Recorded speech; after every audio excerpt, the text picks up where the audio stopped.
Hello, my name is Lorelei Costa, and I am the incoming Executive Director and CEO of the Suffolk Center for Cultural Arts, and I'm so excited to kick off our Spring 2021 exhibition, Walk on the Wild Side. There could not be a better season, in my opinion, for this particular exhibition, which features wildlife, such as the fish behind me. There are birds all around me. There's a whale, there's photography, there's sculpture, there's painting. I can't wait for you to see these pieces of art. And the reason I think it's a great season for it: daffodils are blooming, temperatures are increasing, the days are getting a little bit longer. There might have been a little bit of ice this morning, but for the most part, I think the winter is behind us. And I mean that in many senses. With the temperatures increasing and the COVID numbers falling, I hope you'll be able to come visit this exhibition for yourself in person at the Suffolk Center, in the BB&T Gallery, and in the Norfolk Foundation Gallery. Before I get any further, I want to thank a few people. First, I want to thank our gallery season sponsor, David Love in Davenport. I want to thank all of my colleagues for putting together this awesome exhibition, and I want to thank the artists. I had the privilege of speaking with Guy Crittenden just a few minutes ago. He is the featured artist in the exhibition. In fact, one of his paintings is behind me, and I'm just so inspired by seeing these pieces. If you can come in person safely, I hope you'll stop and say hello to me, because I'm new to the Suffolk Center and I would love to meet you. If you can't come in person, all of these works are for sale online. But if you can come in person, please stop by Jesters, which is our gift shop. Support some local artists, support the artists who are here. This pandemic has been really tough for artists. Thank you so much for joining us for this virtual opening. I hope you can come in person when it's safe for you to do so, and I look forward to meeting you.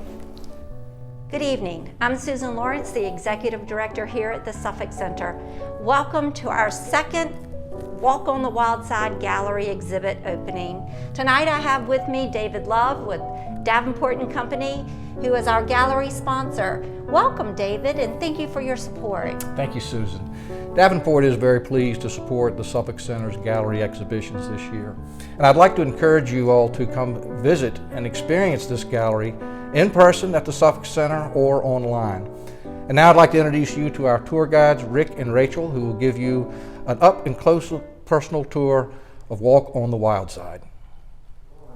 Good afternoon, and thank you for joining us at the Suffolk Center for our walkthrough of Walk on the Wild Side. My name's Rick, and my colleague Rachel and I will take you through a virtual tour of our gallery exhibition while you sit at home all nice, warm, and cozy. Walk on the Wild Side features more than 21 different artists from the Tidewater area, and I think you'll be really impressed and enthralled with the work we share with you today. Yes, for instance, our first piece is going to be Drifting on the Reef by one of our featured artists, Guy Crittenden. And he uses extreme detail in his pieces, as well as the very vibrant blues. He has these great details that you're supposed to notice, but he also has some details woven in that are less noticeable. For instance, he pointed out these 3 fish here in the foreground that I wouldn't necessarily have seen had he not specifically shown us that.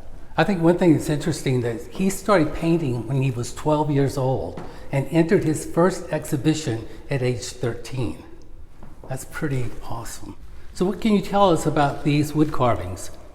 Well, they are by Mark McNair, who's from the Eastern Shore. He works with painted cedar, so it's wood and then oil painting, so you can get those finer details of the feathers and the very intricate textures of each piece.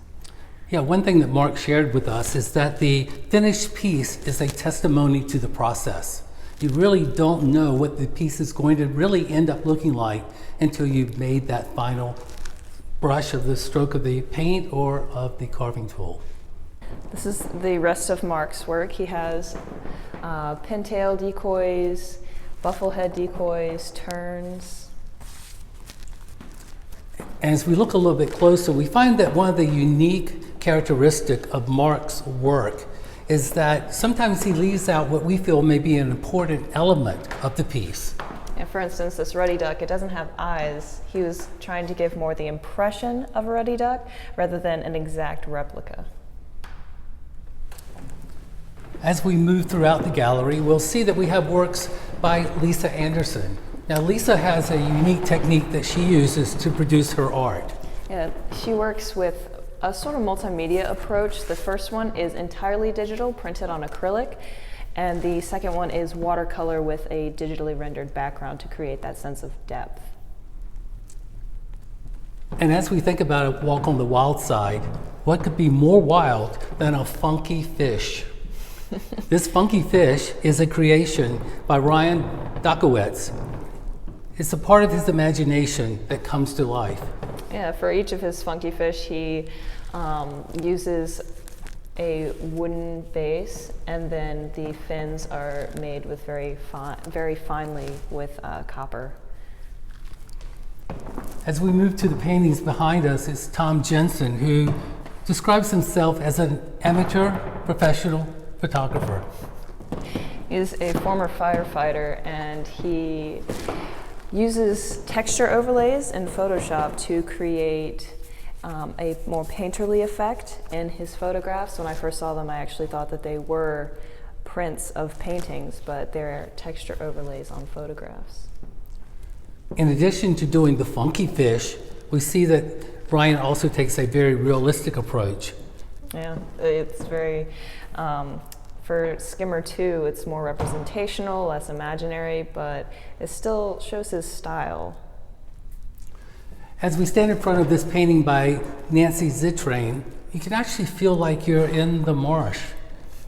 That's Nancy's approach to painting. She wants the viewer to feel as though they've been to the location when they're viewing the painting. So she has egrets to represent, the walk on the wild side, but this is painted in Chesapeake, titled Golden Marsh. And speaking about funky fish, here's a red and yellow funky fish. The detail is exquisite, and it's actually on a piece of... It's actually on the base is made of a lightning strike. So when lightning hits, it solidifies the material, and you can find them on the beach. As we look at the work by Debbie Hobbs, she takes a very interesting approach to her work.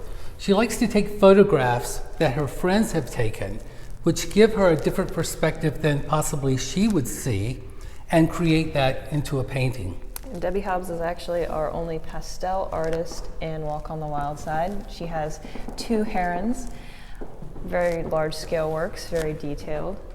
But you can definitely see that texture of the pastel coming through. And next we have a piece by Edward Higginbotham. It's actually painted cork and juniper. Yeah, the approach is that the finer details are created using the juniper. That way the cork doesn't break. For instance, in this whale, he has the jaw and teeth as juniper, and I believe the tail as well, that would potentially break off if they were just from cork, because this is a more malleable substance. But he was actually in an accident that left his right hand in pretty bad shape, and he's legally blind as well, so he got back into carving after that, carving decoys for Clifton Harrell. It's amazing how much realism is a part of these decoys, as he has the turkey hen and the sleeping goose. Very realistic, very lifestyle, Yeah. in a format that is quite intricate with the details, considering the misfortunes that he's encountered. I was so surprised that they were cork when I first heard that. I was like, really, cork? That's so interesting. It makes them a little bit more lightweight than they would be if they were solid wood. And a little easier to carve as well. What can you tell us about The Snowy Owl by Jim Gordon?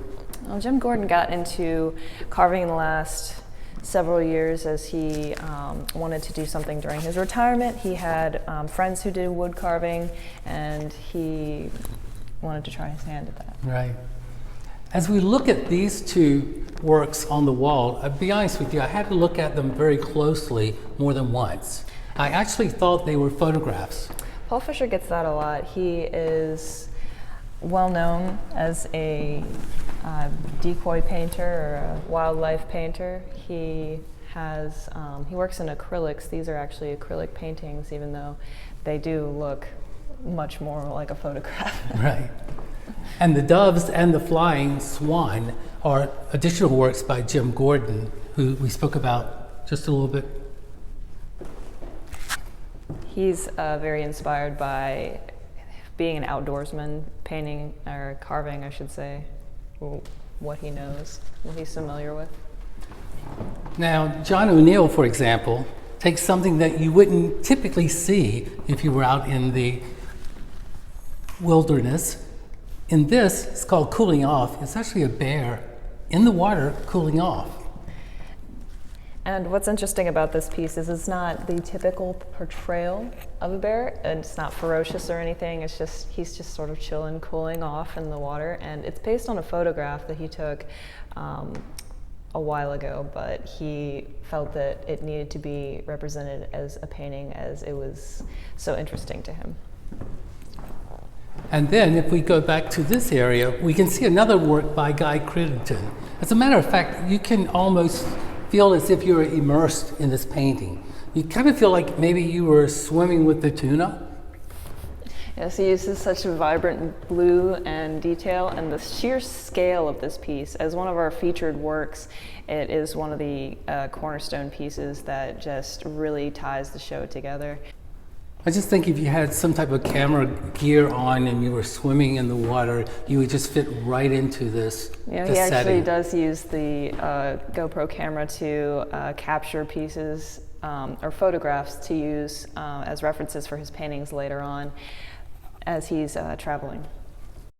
As we go a little bit further into the depth of the wild side, we do see some photography that has been done. Yeah. And this is by Ken Potter. Yeah, Ken Potter, he has digital photographs printed on canvas, and he says that his favorite subject matter is birds, as you can probably tell.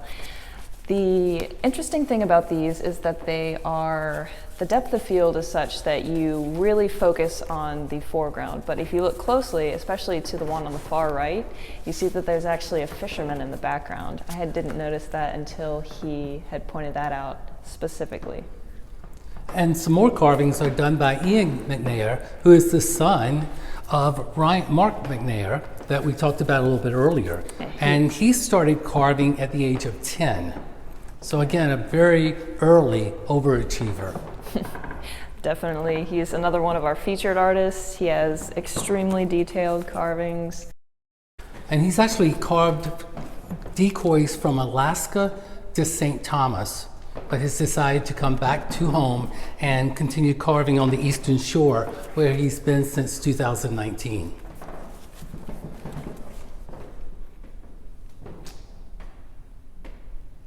Here we have another very vibrant painting by Guy Crittenden. It's called Double Covey. All right, so thank you for joining us on the BB&T side of the gallery. This is another Guy Crittenden piece that is called Green Timber. It is actually the largest piece in the show, and you can practically hear the ducks landing in the water in this one. I think the use of the color blue is just so dynamic in making this look so real. You can actually hear the wings flapping as they're getting closer to the water or leaving it. And another thing that the blue does is that it goes with the sky and keeps the bottom from being too heavy, so it adds an element of balance to the painting as well. Our next artist considers himself a Renaissance man. Not only is he an artist, but he's also a tour boat captain and the mayor of Chincoteague. Captain John Arthur Leonard. And he has 7 decoys that he has entered into this exhibit. This first one is a bluebill.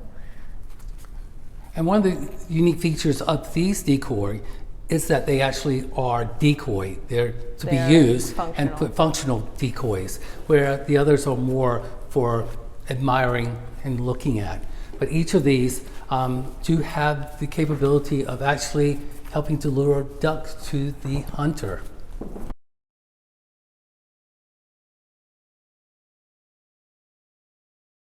Our next artist is Beth Blanchard.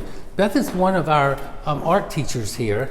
She is one of our painting instructors, and the basis for her work is based upon her childhood experiences of living on the Chesapeake Bay, Hatteras Island, and the Outer Banks.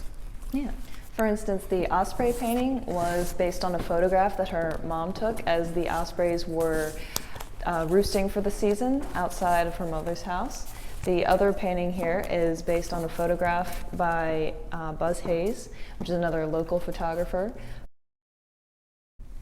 And as we move along to Suzanne Baer's work, she is a digital watercolor photographer. What does that mean, Rachel? Well, she takes a photograph, right? She starts off with that, and then she puts it through several digital programs in order to make it look more like a watercolor. They're very convincing. They look like they're actually watercolor. It's awesome. The next artist in our exhibition has a very interesting story that goes along with most of the photographs that he's taken. And appropriately, these images have the word social distancing as part of their title. Go ahead. They offer a commentary on our current social climate. For instance, this is this is the more social distance here, the social distance is north. And what's interesting about this piece as well is that when he went to actually take the photograph before applying the theme, he laid down on the ground so that the bears wouldn't take offense to his presence, and just started clicking away with his camera, hoping that they wouldn't interfere too much with him just laying on the ground in front of them. Yeah, it's pretty remarkable because just recently in the news we learned that in Romania, bears were actually chasing the skiers down the mountains. So he was very fortunate just to lay there and be able to click his shutter and not distract them. They just went about their way. Our next artist is Jermaine Curry, who is an oil painter. Local oil painter. She paints what she knows as well. She lives on the creek, so she tends to paint that kind of scenery. And what's interesting about this one, called He and She, the Pelicans, is that she has very muted background but very bright highlights on the pelicans there. Another photographer in our exhibition is Deborah Saunders, and these photographs of birds are just so incredible. The cardinal, which is naturally the state of Virginia bird, is just so radiant. Beth Blanchard, who we highlighted just a few minutes ago, is responsible for this entry, and the title is He's Not Ready. As in when you catch a fish and they're putting up a fight and you're like, oh man, he's not ready to be caught. So that's a clever play on that saying. And this is an oil painting, and it's another one based on the photographs of Buzz Hayes. As we continue on our walk on the wild side, we'll see some wood carvings that are by Ray and Martha Roundtree. These are incredible because it all begins with a big chunk of wood. They're lathe turned and hand carved, and in some cases hand inlaid, or in other cases wood burned. Very intricate designs there. Above these we have two more pieces by Guy Crittenden, a heron and some grazing cows there.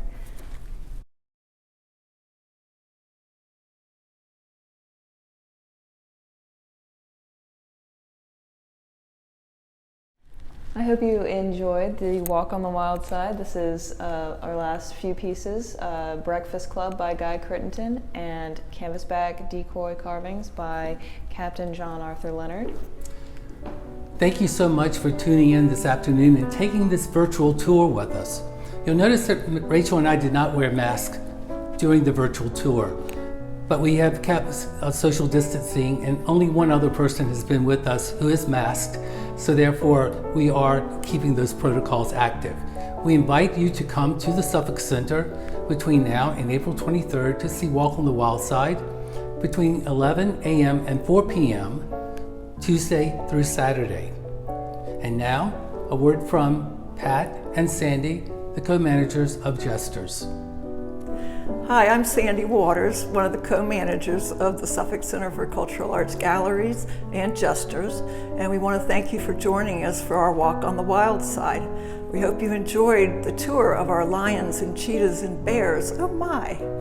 We'd like to thank Davenport, our sponsor, and we'd also like to encourage you to look at our online shop where all of these pieces are available for sale.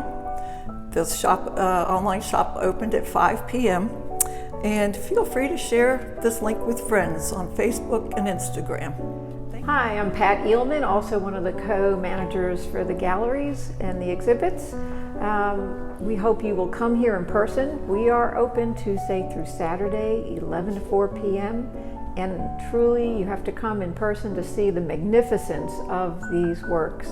So please come and enjoy yourself. We do ask that when you come that you wear your mask and you social distance. Again, hope to see you soon, and thank you. Good night.